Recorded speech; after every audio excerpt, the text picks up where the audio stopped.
Hey there, travel beauty chasers, and welcome back to Chasing Travel Beauty with Stephanie. So, today, for those of you who maybe have been saying the last couple of days, okay, where is the content on Egypt? Today is that day. So, today we're going to talk about more of those reasons why Egypt should be on your 2026 travel to-do list. And again, this is going to be more of like a visual journey, less of a, here's the itinerary that you should take. Because again, Egypt is one of those places that if you're going solo, this isn't going to be a true solo experience. This is you going with a tour group or a group of friends, family members, but not going alone. My recommendation. Certainly, there are avid travelers out there who have done Egypt and have done it solo. Not something I would be comfortable with. In fact, let me share a story with you before I kick it off and share reasons why you should go. When we were in Cairo and we were on our bus, we actually had hired, trained, armed security on the bus. So I just feel that if an organization takes that level to ensure security, there must be a reason. So maybe they're being overly cautious, perhaps, but I would rather err on the side of caution in the case of going to Cairo alone. And then I'll say, when we were on the Nile cruise, one of our stops, it was the place where they had the crocodile museum. And there are these little kids, like they're selling things, again, getting their hustle on, trying to make a few dollars. And I think I gave one, I bought something, like a calendar, I don't know, whatever. It was something, just a little something insignificant to be able to give the little kids some money. And then they all swarmed me, cousin, putting all their things in front of me. And honestly, it was overwhelming. And I'm so thankful that I wasn't in that situation alone. Now, if I'd been alone, could I have just gotten with a really sturdy voice and told them to back up? Yes, but I'm glad I didn't have to. I'm glad that one of the tour helpers who was with us pushed them all away and told them to leave me alone. So it was helpful in this case not to be a true solo traveler. But with all that aside, Egypt is a must-do.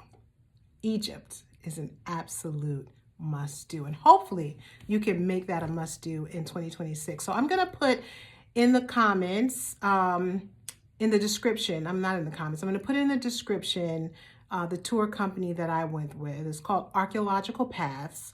And I don't know if you've seen on Discovery Channel, he's everywhere. So Dr. Hawass, he's one of the, he's a world-renowned archaeologist.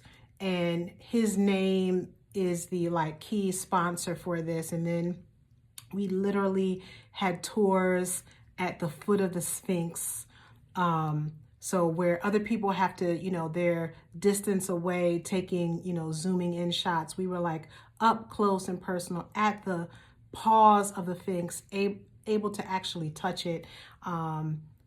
It was just amazing. Everything was top tier, high end. So why don't we get into it? So first, I want to tell you about our first location, which was Cairo. So flying into Cairo, we get to Cairo and we stayed at the Marriott Mena House, which literally sits at the base of the Pyramids of Giza. Sits at the base of that. So as you'll see in the pictures that I'm going to show, literally you have this view of the pyramids directly from your hotel.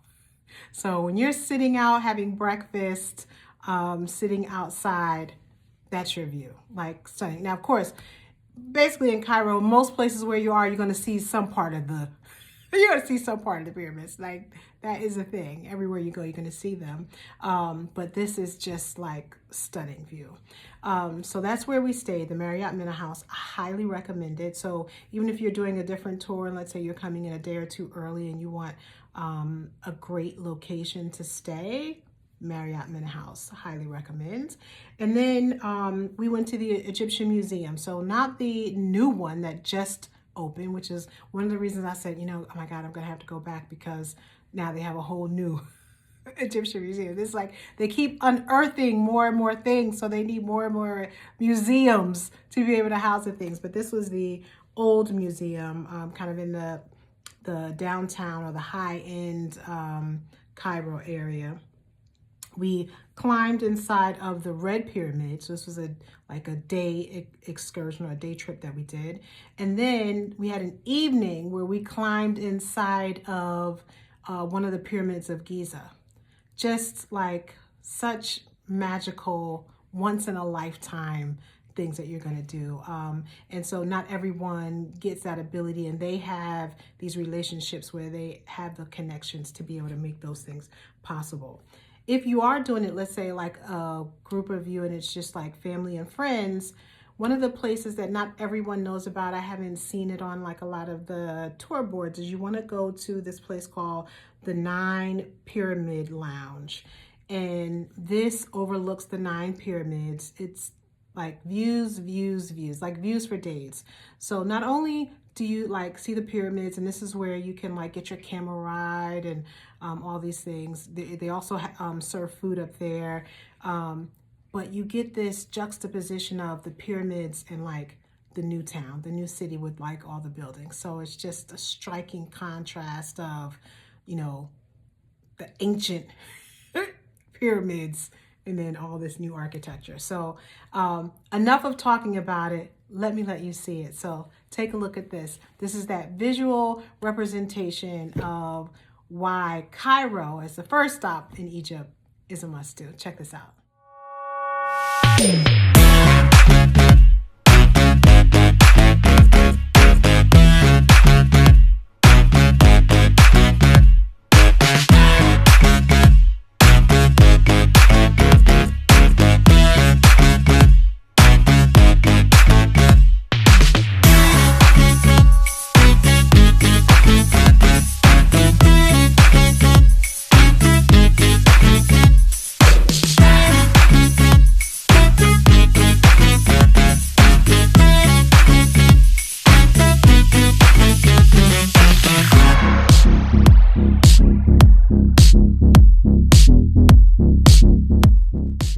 Red Pyramid. Just call.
Okay, right?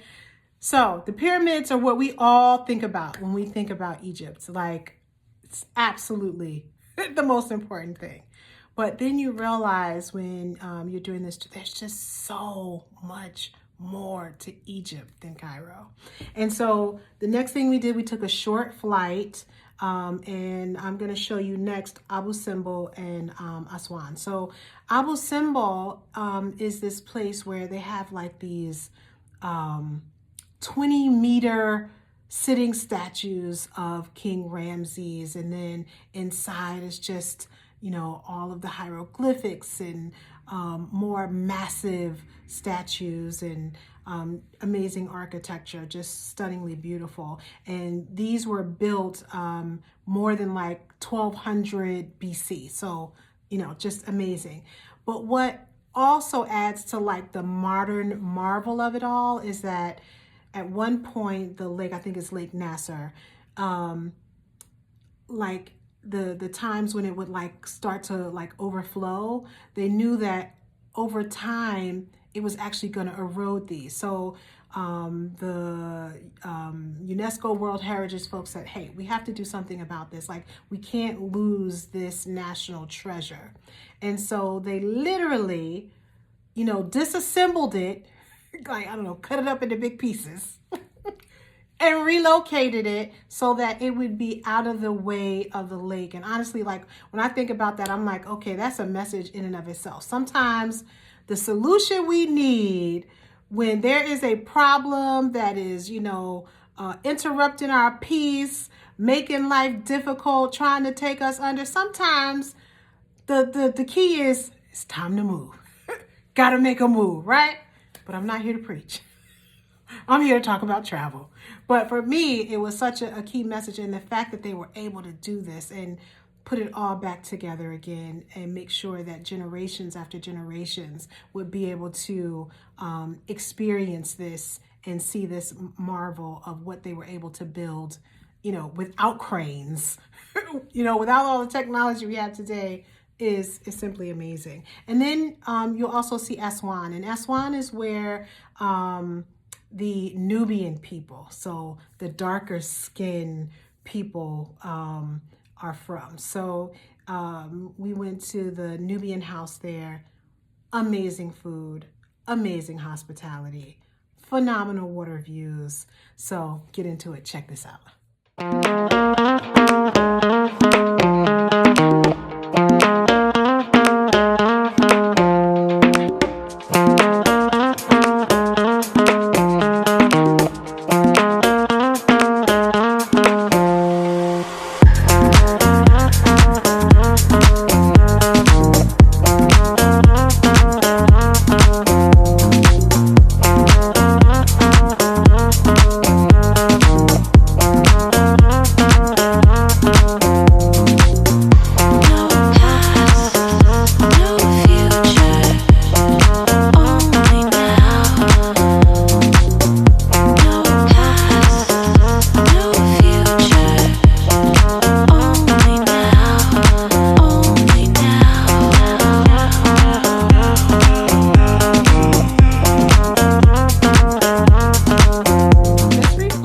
On my time in Egypt just makes me smile. It makes me think about the amazing time I had, the wonderful memories, and the memories that I will hold on and cherish for a lifetime.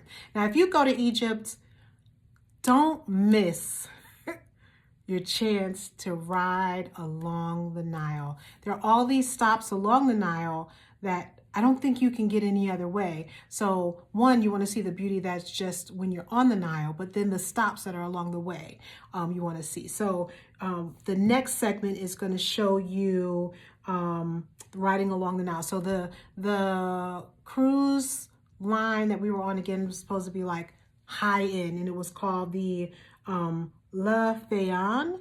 I'll put it in the description. So it's Lefayyan, and it was a very nice, really small, because you're on the Nile. This isn't like out in a big ocean, right? So you can't be on some huge ship. So, but we went to the Kamo Abo Temple. We went to Edfu and the Edfu Temple. We went to the Karnak Temple. We went to the Valley of the Kings, which you must go to the Valley of the Kings, where you're also going to see like Nefertiti's tomb is I think the thing that people think of most when they think of Valley of the Kings. But just, the art and the way they told their stories and the way they honored, the lives of the people who lived and their dead, like just simply amazing, absolutely stunning. And I just love that. And you'll see there are places where they're still digging, still unearthing, still finding new things.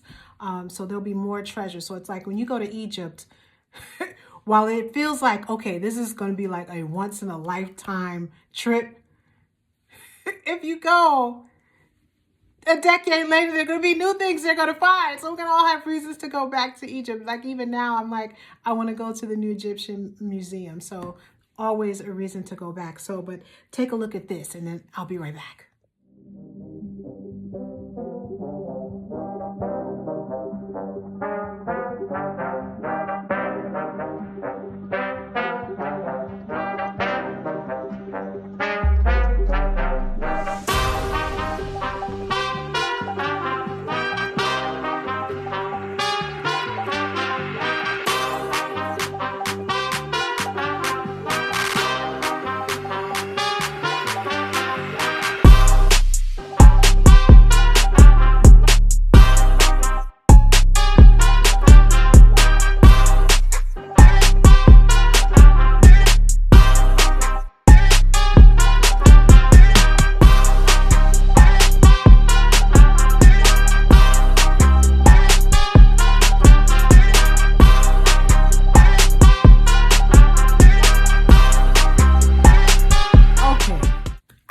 You agree. One, there's more to Egypt than Cairo and the pyramids. So much more. But I hope after seeing all that, it has whet your appetite. It has increased your interest. It has increased your curiosity to say, maybe Egypt needs to be on my travel to-do list. And if you can make that happen in 2026, that would be amazing. Well, friend, we have reached the end of our time together today, but there's no need for sorrow because you guessed it, I'm coming right back tomorrow. But until then, keep chasing travel beauty wherever your journeys may take you. Please do like, comment, and subscribe. See you soon.